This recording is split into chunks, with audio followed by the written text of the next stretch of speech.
చూసి భవాని ఎక్కడికి వెళ్తున్నారు కృష్ణ, మళ్ళీ హాస్పిటల్కి వెళ్తున్నారా అని అడుగుతూ ఉంటాడు. ఆ మాటలకి ముకుంద కృష్ణ వాళ్ళకాసి అలా చూస్తూ ఉంటుంది. ఇక కృష్ణ అయితే ముకుందతో ఇలా అంటూ ఉంటుంది, ముకుంద నువ్వు కూడా మాతో రావచ్చు కదా అని చెప్పి అంటూ ఉంటుంది. ఆ మాటలకి షాక్ అవుతూ ఉంటుంది ముకుంద.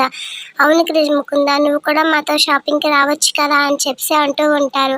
ఇక కృష్ణ వాళ్ళు షాపింగ్ అని చెప్పి కాఫీకి తీసుకెళ్తూ ఉంటారు. అది చూసి ఏంటి కృష్ణ, షాపింగ్ అన్న వదన్న విధానం ఇప్పుడు ఎక్కడికి తీసుకొచ్చావని అంటే, నీతో ఒక విషయం మాట్లాడాలని ముకుంద అని చెప్పి అంటూ ఉంటుంది. ఏం మాట్లాడాలి అని అంటే, నువ్వు మా బిడ్డని తీపించాను అన్నావు కదా, మా బిడ్డ సేఫ్గానే ఉంది, ఎక్కడ ఉండాలో అక్కడ చాలా సేఫ్గా ఉంది, నువ్వు మా బిడ్డని ఏం చేయలేవు కూడా అని అంటూ ఉంటుంది. ఆ మాటలకి ఒకసారిగా షాక్ అవుతూ ఉంటుంది ముకుంద.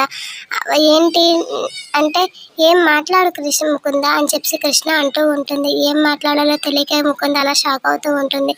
ఏం మాట్లాడాలి కృష్ణ, మాట్లాడంటే నేనేం మాట్లాడను అని చెప్పి అంటూ ఉంటుంది. ఏం మాట్లాడాలా అని చెప్పి ఒక్కసారిగా ముకుంద చెంప పగలగొడుతూ ఉంటుంది కృష్ణ. అది చూసి ఒకసారిగా షాక్ అవుతూ ఉంటుంది ముకుంద. ఏంటి ఇది ఎలాగా రియాక్ట్ అవుతుంది అని అయితే షాక్ అవుతూ ఉంటుంది.